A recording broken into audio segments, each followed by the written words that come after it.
welcome back to my channel. Today we're gonna continue in my kind of New Year's reset series, I guess. First, I uploaded kind of a chatty video talking about 2023 and what I learned in 2023, how I grew, and then what I hope to get out of 2024. And then I've also done a resetting my home and my space for the new year video, so if you've missed either of those, I will have them linked down in the description. Today is going to be kind of the last New Year's themed video, I think. I know we've been in the new year for several weeks now, but I feel like I'm in the New Year's reset mode all January. Let me know if you're the same way. I did one of these last year and I really loved it. It is habits and things that I have implemented into my routine that have truly changed my life. If you did not watch my video from last year, I'll link that as well. It was 23 habits for 2023. The list this year is a lot smaller. I only have 10 things this year, but these things are very purposeful and these are habits that I actually implemented last year that truly affected my everyday life and well-being that I think you would strongly benefit from doing as well. I didn't necessarily do all of these habits the entire year long all at once, but I've done and implemented all of them. I also want to say it's going to be very personalized to me and my season of life and who I am. So currently I am a stay-at-home mom. I'm a Christian, I'm a homemaker. These are very tailored to me, but also I think you can definitely make all of them work for you. But I just wanted to put that out there because obviously not every single person that's watching this is a stay-at-home mom and not everyone that's watching this is a Christian. That's it for my long intro. Let's just jump right into the first healthy habit. Number 1, go to bed earlier. Something that I've learned about myself is I prefer to go to bed earlier. I am naturally a morning person. I am not a night owl, so I always find myself craving going to sleep at like 9 o'clock, but I've always felt very weird about it. I feel guilty. I feel like I'm supposed to be an adult and stay up later, and I actually feel so much better when I go to bed early. I found this to be true as well when I was a working mom, but you're waking up at the same time every single day. Why wouldn't you want to get an extra 30 minutes or even an hour of sleep? I've also been finding lately that when I get that urge to go to sleep and I'm like, oh, it's kind of too early, it feels like I shouldn't go to bed yet, which again, why? Let me know if you feel that way. Maybe that's just a me thing. I've started keeping myself accountable and being aware of what I'm doing with that time. So let's say around 9, I start to get tired and think I could probably fall asleep right now. And instead I decide to stay up another hour or so. I will kind of track and keep a mental note of what I spend that hour doing instead. And 9 times out of 10, it is scrolling or watching a TV show, which is not beneficial whatsoever. Maybe that's your quiet time. Maybe that's when you like to read and unwind. That's the only hour you have. I understand. Sorry, that was kind of long-winded, but I've just been really implementing that in the last several months.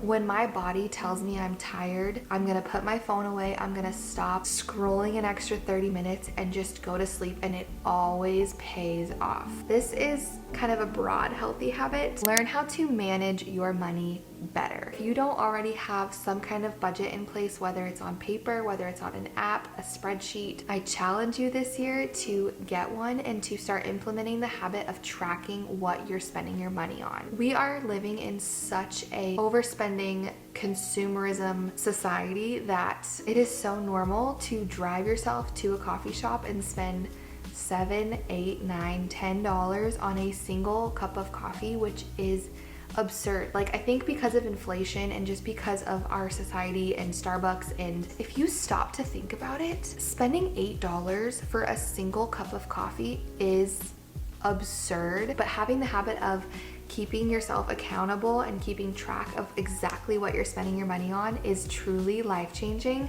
because you will see how quickly you're spending your money on things that are so useless. Just do it for like a month and see if it helps you be more mindful, because it changed my whole mindset around finances, which I know is not fun, but we all have them. My next healthy habit is to eliminate the things that make you feel numb. This might be a little bit specific to me. I tend to go numb. That's like my go-to coping mechanism. I feel like that's pretty normal for a lot of people. There are certain things that really aid me in feeling that numbness and just kind of shutting off my brain. And let me preface this too by saying I think that there is a big difference between finding things that help you feel rested and take a break and take a mental load off and recharging you. that is not what I'm talking about. I'm talking about the things that you do when you want to shut your brain off that are not actually filling your cup.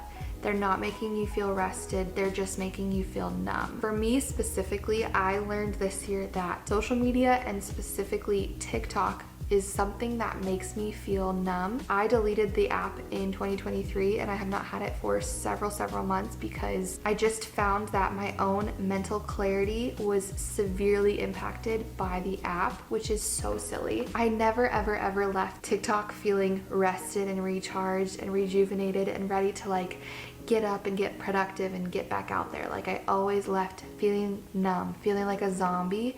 And anything that makes you feel that way is not life-giving and it's not worth giving your time to. Next is to schedule stillness into your daily routine. There was a short period of time last year where I had a set schedule where I tried to be completely still every single day. It truly was life-changing. It was hard, I'm not gonna lie to you, but having a set time and like getting it into a routine and a schedule was so beneficial for me. It can be really hard to find the time to do that, but it can also be hard when you actually find the time to know, like, what am I supposed to do? How do I clear my brain? How do I focus and really be still?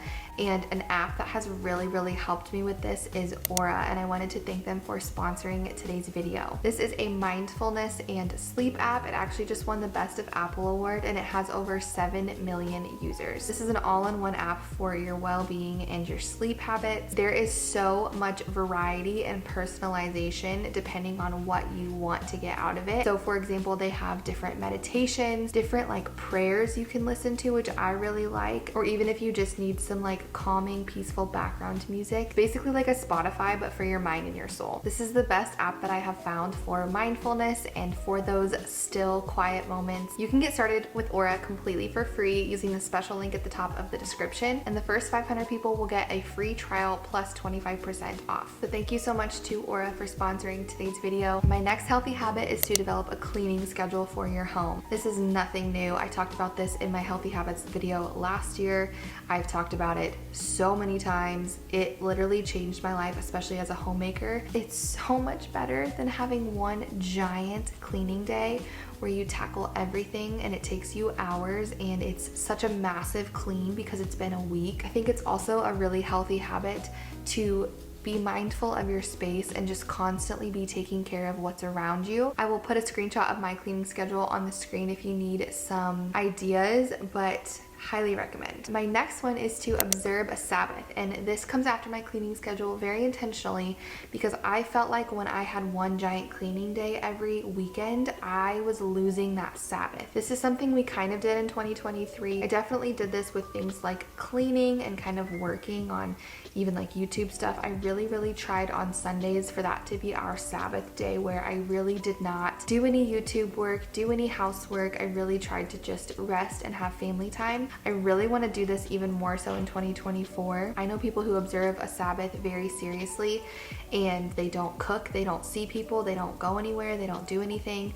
And I don't know that I can do it that strongly, but I definitely want to be so mindful and be in the habit of having a Sabbath day every single week to rest, to recharge, to prioritize my time with my family. This next one is a little bit specific to me as a stay-at-home mom probably, but it's to get yourself ready every single day. I cannot express to you the difference in my productivity and in my mental clarity and my mental state when I get myself ready for the day versus when I don't get out of my PJs, I don't wash my face, I barely brush my hair. Obviously, when you work full-time, you have a morning routine, and I've kind of developed a very similar routine even when I'm not leaving the house, and it seriously makes such a difference. I think it just reminds me of my value as a stay-at-home mom. I'm not just here to sit in my PJs all day and watch movies with my kid all day, which this is not to judge you if you do that. I'm just saying I never ever have felt good if I've done that versus getting myself dressed, making us breakfast, getting something done, doing whatever's on the cleaning schedule that day. I am just such a better mom and person when I take care of myself and I get myself ready every single day. This next habit again is kind of personal to my own life, but read the word every single day. I read the Bible in 1 year last year. I've talked about it before. I'm not gonna bore you again, but it literally changed my life, you guys. I am a different person because of this one habit. This is the most important habit of all of them, let's be clear. I can't believe that there was a time in my life where I never opened my Bible for weeks on end. It doesn't mean that every single day there's something profound and I hear the audible voice of God and the words jump off the pages at me. Like sometimes it's just about the habit. It's just about the discipline of reading it and spending that time in the Word. And like I said earlier, spending time in silence and in stillness. Truly the most life-changing habit that I implemented last year that I plan to keep up forever. Again, I know if you're not a Christian, this habit is not relevant to you, and that's fine. But if you are, I just strongly recommend implementing this habit into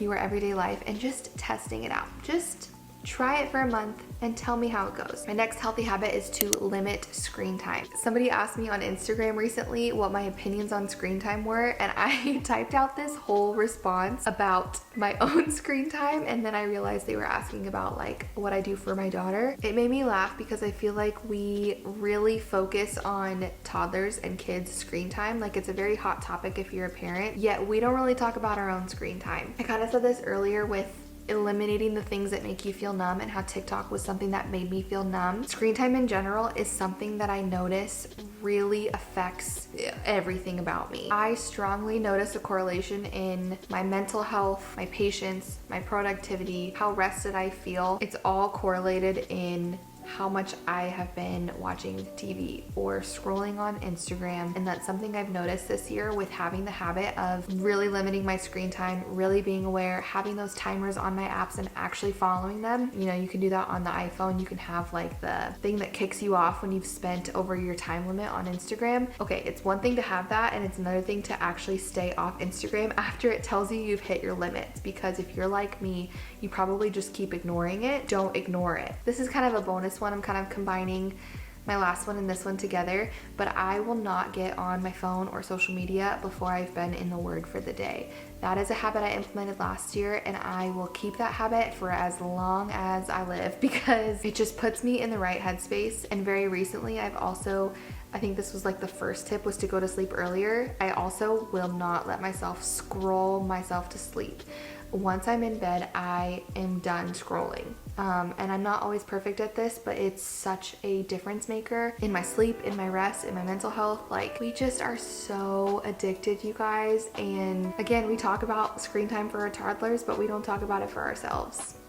So, anywho, the very last one is to do something for your own physical health every single day. I think this looks different in the different stages of life, but last year was the year before I got pregnant that I finally got into a great workout routine, and I had never felt better, and I am so excited to finally get back to that. I just am not in a place physically right now where I'm able to do that. It's too painful. Even if it's just taking a walk a day. I miss our walks so much. It's literally a blizzard outside right now, and I am craving my morning and nightly walks. We would take one every single morning and every single night after dinner. Do one small thing every single day, even if it's just stretching before you go to bed or something. Like picking something every single day to take care of your physical health, I think is such a good habit to have. Okay, and then to finish out the video, I actually asked you guys over on Instagram, what are some habits you are implementing this year, or habits that you are carrying with you from 2023? So I wanted to share some of those in case you needed some more ideas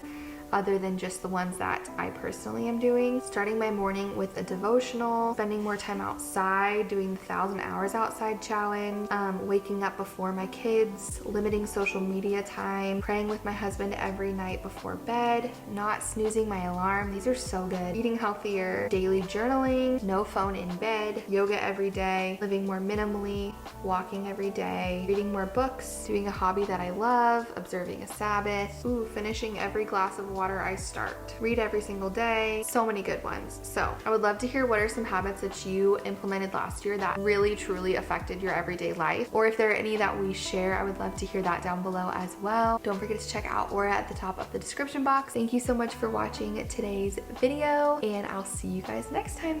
Bye, friends.